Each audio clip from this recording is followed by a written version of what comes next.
एक सीधा साधा जय इंसान आ पर इन्ना जरूर चाहना वा कि जदों इंसान अपनी सोच की जमीन ते साजिश का बीज खिलारता है। अस्सलाम वालेकुम, तुसी वेख रहे हो जफर भाई ऑफिशियल चैनल। मैं अज दा जनाब किस्सा कहानी लैके हाजिर खिदमत। और अज जनाब ऐसा एक किस्सा लैके आया वां कि जिहड़ा किस्सा ना मकसद ये आ कि जदों सुल्तान राही साहब दा वफात हुई, कतल होया ना, तो बहुत सारे सहाफ़ी लोग इधर उधर बड़े इंटरव्यूज़ ते दूसरे तीसरे सब कुछ चल रहा सी। ते उन्हां दिनां दे विच ही ना मकसद ये आ कि इंटरव्यू के दौरान उस वक्त जिहड़ी ना मकसद है जदों तकरीबन वो सुपरस्टार ही सी और काम कर रही सी, जिहदा नाम फिल्म स्टार मुसर्रत शहीन सी। ते तुहानूं पता ही है कि मुसर्रत शहीन जिहड़ी है ना वो एक मकबूल तरीन अदाकारा रही है और हीरोइन के तौर पर उन्हें बहुत सारिया फिल्मों च काम किया, खासकर पश्तो फिल्मों च वो बहुत ज़्यादा मकबूल रही है। और उर्दू फिल्मों च काम किया, पंजाबी च भी काम किया। खासकर जिहड़ी उहदी जोड़ी सी ना बदर मनीर और आसफ खान दे नाल बहुत मकबूल जोड़ी रही है और बेहतरीन जिहड़ा ना उन्हें उस अदाकारा ने काम करती रही। और फिर एक वक्त ऐसा आया कि जो कहते ना कि बंदा एजड हुंदा वा ते फिर वो छोड़ छड़ा करके ना फिर वो अपने किसी दूसरे शोबे च जिवें एज ए सियासत च भी आई ते फिर उन्हें फिल्म इंडस्ट्री नूं तकरीबन छोड़िया। तो गल ये सी कि मैं तुहानूं वाकया दसना सी कि आखिर वो किहड़ा वाकया सी कि जिहड़ा ना सुल्तान राही दे बारे च मुसर्रत शहीन साहिबा ने उदों इंटरव्यूज़ के दौरान या लोगों वो गल एक ऐसी अंदर दी दसी, वो की दसी सी कि ऐसा वाकया कि जिहड़ा ना उदों राही साहब के बारे वफात तो बाद बड़ियां ऑल बॉल गल्लां लोग करन लग पे जी ऐ होया फलान हो गया और नाल भी आ और नाल ऐ होया और ये फजूल। उन्हें तरदीद करदियां होया कि राही एक ऐसा आदमी सी। वो की वाकया सी जनाब तुहानूं दसदे आं थोड़ी जी हिस्ट्री तो बाद। ठीक है जी, लो मेरा चैनल लाइक कर लो, शेयर कर लो तो सबसक्राइब कर लो। इंशाअल्लाह वाकया शुरू करिए। हाँ जी जनाब, असल तो जनाब गल ये हैगी आ कि ना राही साहब की फौतगी तो बाद उस शायद उस मर्डर नूं या उस कतल नूं छुपाउण वास्ते या उतों लोगों की ना नज़र हटाउण वास्ते लोग बड़ा ना ऑल बॉल जियां अजीब अजीब जियां गल्लां शायद लोग घड़ना शुरू हो गए। वो कुछ ऐसे भी से ना कि जिहड़े राही दे उस अरूज तो हमेशा चलते रहे और उन्होंने फिर वो किस्से कहानियां जिहड़ियां से ना ऑल बॉल किस्म दियां वो घड़नियां शुरू कीतियां। ते उस दौर च ना कहंदे आ कि ना ऐसा ना एक वाकया जिहड़ा ना पेश आया वो उन्होंने सुनाउणा पिया।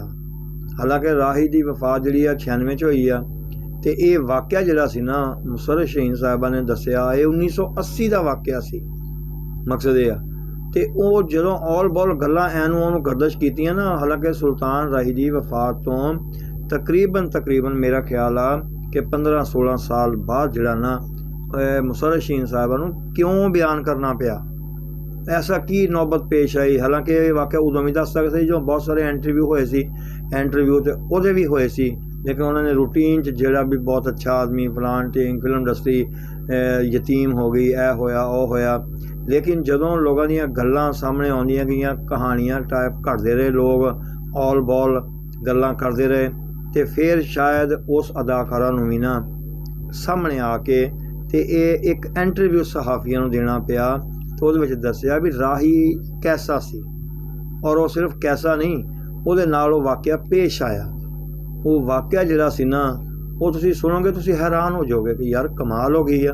मकसद है हालांकि पछतो फिल्मां च मुसर्रत शहीन साहिबा ने हर किस्म का ही किरदार कर छड़िया।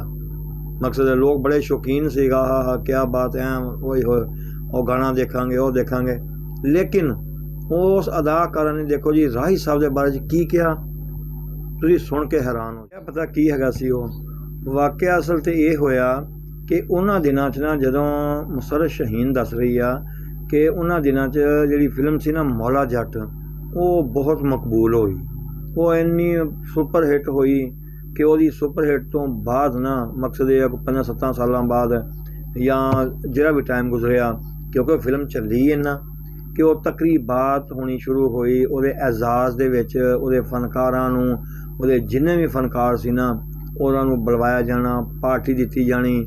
ਤਕਰੀਬਾਤ ਮਕਸਦ ਇਹ ਹੈ ਕਿ ਮੁਨੱਕਦ ਹੋਣੀ ਜਿਹੜੀ ਨਾ ਉਹ ਸ਼ੁਰੂ ਹੋਈ। ਅਤੇ ਉਹ ਕਹਿੰਦੇ ਆ ਕਿ ਉਸੇ ਸਿਲਸਿਲੇ ਦੇ ਨਾਲ ਨਾ ਉਹਨਾਂ ਨੇ ਇੱਕ ਪਾਰਟੀ ਜਿਹੜੀ ਸੀ ਨਾ ਉਹ ਰੱਖੀ ਲੰਡਨ ਵਿੱਚ, ਅਤੇ ਜਿਨ੍ਹਾਂ ਦੇ ਵਿੱਚ ਨਾ ਤਕਰੀਬਨ ਸਾਰੇ ਹੀ ਫਨਕਾਰ ਜਿਹੜੇ ਸੀ ਨਾ ਮੌਲਾ ਜੱਟ ਦੇ, ਔਰ ਦੂਸਰੇ ਵੀ ਤਕਰੀਬਨ, ਇਹ ਨਹੀਂ ਵੀ ਕਿ ਸਿਰਫ ਮੌਲਾ ਜੱਟ ਦੇ ਹੀ, ਕਿਉਂਕਿ ਤਕਰੀਬ ਦੇ ਵਿੱਚ ਤਾਂ ਆਮ ਲੋਕ ਵੀ ਜਾ ਸਕਦੇ ਆ ਕਿਉਂਕਿ ਉਹ ਐਜ਼ਾਜ਼ ਦੇਖਣ ਵਾਸਤੇ। ਉਹ ਤਕਰੀਬ ਲੰਡਨ ਜਿਹੜੀ ਮੁਨੱਕਦ ਕੀਤੀ ਨਾ ਉਹਨਾਂ ਨੇ, ਉਹਦੇ ਵਿੱਚ ਜਿਹੜਾ ਨਾ ਮੈਨੂੰ ਵੀ ਮੁਸਰਤ ਸ਼ਹੀਨ ਦਾ ਸੀ ਕਿ ਮੈਨੂੰ ਵੀ ਜਾਣਾ ਜਿਹੜਾ ਨਾ ਆਫਰ ਮਿਲੀ, ਔਰ ਮੈਨੂੰ ਵੀ ਜਾਣਾ ਹੋਇਆ ਕਿ ਮੈਂ ਨਾ ਚਲੋ ਤਕਰੀਬ ਜਾ ਕੇ ਦੇਖ ਕੇ ਆਵਾਂ। ਹਾਲਾਂਕਿ ਫਿਲਮ ਮੌਲਾ ਜੱਟ ਨਾਲ ਮੁਸਰਤ ਸ਼ਹੀਨ ਦਾ ਕੋਈ ਵਾਸਤਾ ਨਹੀਂ, ਸਿਰਫ ਕਿਉਂਕਿ ਉਹ ਸਿਰਫ ਇਸ ਵਾਸਤੇ ਕਿਉਂਕਿ ਫਨਕਾਰ ਬਰਾਦਰੀ ਸੀ ਅਤੇ ਐਜ਼ ਏ ਐਕਟਰ ਹੋਣ ਨਾਤੇ ਉਹ ਆਪਣੀ ਜਗ੍ਹਾ ਸੁਪਰਸਟਾਰ ਸੀ ਅਤੇ ਫਿਲਮਾਂ 'ਚ ਪੰਜਾਬੀ 'ਚ ਵੀ ਕੰਮ ਕਰਦੀ ਰਹੀ ਸੀ। ਉਹਨੇ ਨਾ ਮਕਸਦ ਇਹ ਸੋਚਿਆ ਕਿ ਮੈਂ ਵੀ ਇਸ ਪਾਰਟੀ ਨੂੰ ਨਾ ਔਰ ਜਿਵੇਂ ਕਹਿੰਦੇ ਆ ਕਿ ਅਸੀਂ ਜਾਂਦੇ ਹਾਂ ਇਸ ਪਾਰਟੀ ਨੂੰ ਦੇ ਅੰਦਰ ਜਿਹੜਾ ਕਿ ਮੌਲਾ ਜੱਟ ਨੂੰ ਜਿਹੜਾ ਨਾ ਪਜ਼ੇਰਾਈ ਕੀ ਦੇ ਰਹੇ ਆ, ਕਿਸ ਸਿਲਸਿਲੇ ਨਾਲ ਇਹ ਕੰਮ ਹੋ ਰਿਹਾ। ਲਓ ਜੀ, ਕਹਿੰਦੇ ਆ ਕਿ ਲੰਡਨ ਵਾਸਤੇ ਤਿਆਰ ਹੋ ਗਏ। ਜਦੋਂ ਲੰਡਨ ਦੇ ਏਅਰਪੋਰਟ 'ਤੇ ਉਤਰੇ, ਉੱਥੇ ਨਾ ਗੱਡੀਆਂ ਦਾ ਇੰਤਜ਼ਾਮ ਸੀ। ਰਾਹੀ ਸਾਹਿਬ ਜਿਹੜੀ ਗੱਡੀ ਸੀ ਨਾ ਉਹਨਾਂ ਨੇ ਅੱਗੇ ਰੱਖ ਲਈ ਅਤੇ ਬਾਕੀ ਜਿਹੜੀਆਂ ਗੱਡੀਆਂ ਸੀ ਨਾ ਉਹ ਪਿੱਛੇ ਹੋ ਗਈਆਂ। ਉਹ ਇੱਕ ਤਰਤੀਬ ਨਾ ਉਹ ਬਾਹਰ ਦੇ ਮੁਲਕ ਦਾ ਤਰੀਕਾਕਾਰ ਵੀ ਤਾਂ ਆਪਣਾ ਨਾ ਉਹ ਚੱਲ ਪਏ। ਉਹ ਚਲਦਿਆਂ ਨਾ ਮਕਸਦ ਇਹ ਹਾਲੇ ਕਿਤੇ ਅੱਗੇ ਜਾਣਾ ਸੀ, ਉਹਨਾਂ ਨੇ ਤਕਰੀਬਾਤ ਦੇ ਉੱਤੇ ਪਹੁੰਚਣਾ ਸੀ, ਲੇਕਿਨ ਰਸਤੇ ਦੇ ਵਿੱਚ ਨਾ ਇੱਕ ਉਹਨਾਂ ਨੇ ਪੈਟਰੋਲ ਪੰਪ ਪਾਇਆ ਇੱਕ ਜਗ੍ਹਾ ਦੇ ਉੱਤੇ। ਰਾਹੀ ਨੇ ਕਹਿੰਦੇ ਆ ਕਿ ਉਹਦੀ ਗੱਡੀ ਸੀ ਨਾ ਆਪਣੀ ਪੈਟਰੋਲ ਪੰਪ ਨੂੰ ਵਾੜ ਲਈ। ਉਹ ਜਾ ਕੇ ਜਦੋਂ ਉਹਨਾਂ ਨੇ ਸ਼ਾਇਦ ਕੋਈ ਪੈਟਰੋਲ ਵਗੈਰਾ ਖਤਮ ਹੋ ਗਿਆ ਜਾਂ ਕੋਈ ਮਸਲਾ ਐਸਾ ਖੜਾ ਹੋ ਗਿਆ ਵਾ, ਚਲੋ ਜਾਂ ਸਾਹ ਲੈਣਾ ਵਾ ਜਾਂ ਕੋਈ ਚੀਜ਼ ਦੀ ਜ਼ਰੂਰਤ ਆ, ਕਿਉਂਕਿ ਹੁੰਦੇ ਨਾ ਸਟਾਲ ਵਗੈਰਾ ਉੱਥੇ, ਅਤੇ ਉਹ ਬਾਕੀ ਗੱਡੀਆਂ ਵੀ ਸਾਰੀਆਂ ਉੱਥੇ ਲੱਗ ਗਈਆਂ। ਜਦੋਂ ਬਾਕੀ ਵੀ ਸਾਰੀਆਂ ਲੱਗ ਗਈਆਂ, ਰਾਹੀ ਸਾਹਿਬ ਗੱਡੀ ਤੋਂ ਉਤਰੇ। ਰਾਹੀ ਸਾਹਿਬ ਉਤਰ ਕੇ ਇੱਕ ਸਾਈਡ 'ਤੇ ਹੋ ਗਏ, ਬਾਕੀ ਫਨਕਾਰ ਵੀ ਸਾਰੇ ਉਤਰ ਗਏ। ਲਓ ਜੀ, ਉਹ ਉਤਰਦਿਆਂ ਸਾਰ ਹੀ ਨਾ ਉਹਨੇ ਨਾ ਮਕਸਦ ਇਹ ਆ ਕਿ ਜਿਹੜੀ ਸੀ ਨਾ ਮੁਸਰਤ ਸ਼ਹੀਨ, ਉਹਨੇ ਕਿਹਾ ਵੀ ਚਲੋ ਕੋਈ ਚੀਜ਼ਾਂ ਲੈਣਗੇ ਇੱਥੋਂ, ਚੀਜ਼ ਲੈ ਕੇ ਤੇ ਅੱਗੇ ਚਲੇ ਜਾਵਾਂਗੇ, ਗੱਲ ਖਤਮ ਹੋਈ ਬਸ। ਲੇਕਿਨ ਕਹਿੰਦੇ ਆ ਕਿ ਰਾਹੀ ਨੇ ਸਾਰੇ ਫਨਕਾਰ ਜਿਹੜੇ ਸੀ ਐਜ਼ ਏ ਮਹਿਮਾਨ ਜਿਹੜੇ ਸੀ ਉਹਨੂੰ ਉਤਾਰਿਆ, ਦਾਵਤ ਦਿੱਤੀ, ਭਾਈ ਜੀ ਉੱਠੋ, ਉਤਰੋ, ਪਹਿਲੇ ਨਮਾਜ਼ ਅਦਾ ਕਰ ਲਈਏ, ਨਮਾਜ਼ ਅਦਾ ਕਰਨ ਤੋਂ ਬਾਅਦ ਪਾਰਟੀਆਂ ਪੂਟੀਆਂ ਅੱਗੇ ਜਾ ਕੇ ਦੇਖਾਂਗੇ ਕੀ ਕਰਨਾ। ਲਓ ਜੀ, ਇਹ ਵਾਕਿਆ ਹੁਣ ਮੈਂ ਤੁਹਾਨੂੰ ਦੱਸਣ ਲੱਗਾ ਵੀ ਉਹਦਾ ਵਾਕਿਆ ਕੀ ਪੇਸ਼ ਆਇਆ। ਜਦੋਂ ਸਾਰੇ ਨਾ ਸਫਾ ਸੁਫਾ ਬੰਨ੍ਹਣ ਲੱਗੇ, ਹੁਣ ਔਰਤ ਦਾ ਤਾਂ ਕੰਮ ਨਹੀਂ ਵੀ ਜਮਾਤ ਦੇ ਅੰਦਰ।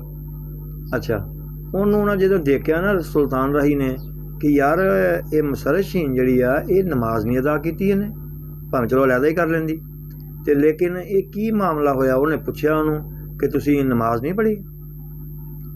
ਮੁਸਰਤ ਸ਼ਹੀਨ ਦੱਸਦੀ ਕਿ ਮੈਂ ਬਹਾਨਾ ਲਾਇਆ, ਮੈਂ ਬਹਾਨਾ ਐਸਾ ਲਾਇਆ ਕਿ ਚਲੋ ਹੁਣ ਮੈਂ ਕੀ ਦੱਸਾਂ ਇੱਥੇ ਵੀ ਮੈਂ ਕਿਉਂ ਨਮਾਜ਼ ਨਹੀਂ ਪੜ੍ਹੀ। ਚਲੋ ਮਕਸਦ ਚਲੋ ਮੈਂ ਕਿਸੇ ਬਹਾਨੇ ਨਾਲ ਗੱਲ ਨੂੰ ਟਾਲ ਦੇਵਾਂ।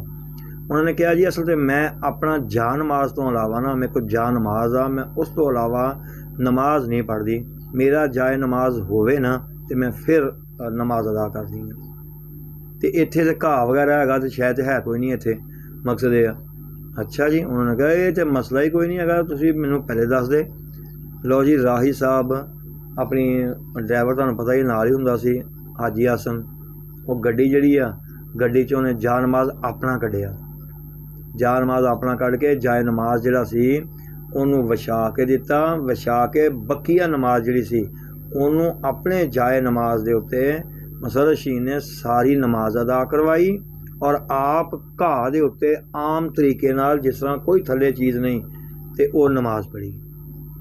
ਉਹ ਨਮਾਜ਼ ਪੜ੍ਹ ਕੇ ਉਹਨੂੰ ਵੀ ਨਮਾਜ਼ ਪੜ੍ਹਾਈ ਅਤੇ ਆਪ ਵੀ ਪੜ੍ਹੀ, ਅਤੇ ਜਿਹੜਾ ਨਾ ਨਮਾਜ਼ ਤੋਂ ਫਾਰਗ ਹੋ ਕੇ ਫਿਰ ਇੱਕ ਕਿੱਸਾ ਤੁਹਾਨੂੰ ਦੱਸਿਆ ਸੀ ਕਿ ਮੈਂ ਨਮਾਜ਼ ਦਾ, ਕਿ ਦੇਖੋ ਇੱਕ ਆਦਮੀ ਜਿਹੜਾ ਵਾ ਉਹ ਕਿਸੇ ਸੂਰਤ ਵੀ, ਚਾਹੇ ਕੋਈ ਔਰਤ ਆ, ਲੇਡੀਜ਼ ਐਕਟਰ ਆ ਜਾਂ ਕਿ ਜੈਂਟਸ ਐਕਟਰ ਆ, ਉਹ ਨਹੀਂ ਚਾਹ ਰਿਹਾ ਕਿ ਨਮਾਜ਼ ਕਜ਼ਾ ਹੋਵੇ।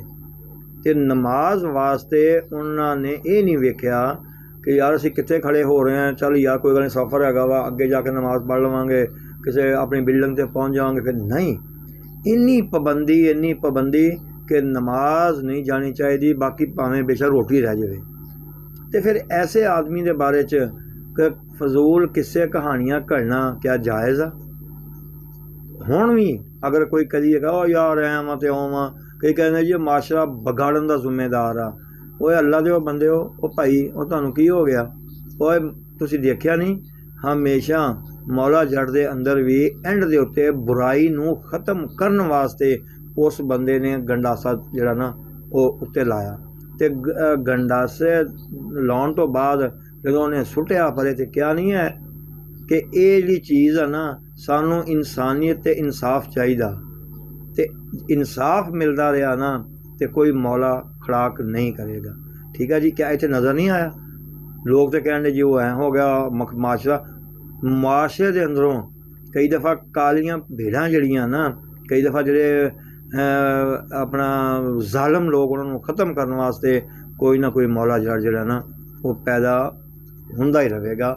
ਔਰ ਇਹ ਇੱਕ ਤਾਰੀਖ ਆ, ਇਹ ਅਜ਼ਲਾਂ ਤੋਂ ਗੱਲ ਚਲੀ ਆ ਰਹੀ ਆ। ਔਰ ਦੱਸਣਾ ਕਿ ਤੁਹਾਨੂੰ ਮਸਰਤ ਸ਼ਹੀਨ ਦਾ ਇਹ ਵਾਕਿਆ, ਇਹ ਕਿੱਸਾ ਸੁਣਾਇਆ ਹੋਇਆ ਕੈਸਾ ਲੱਗਾ। ਇਨਸ਼ਾ ਅੱਲਾ ਕਿਸੇ ਨਵੇਂ ਵਾਕਿਆ ਨਾਲ ਫਿਰ ਹਾਜ਼ਰ ਹੋਵਾਂਗੇ। ਉਨੀ ਦੇਰ ਤੱਕ अस्सलाम वालेकुम।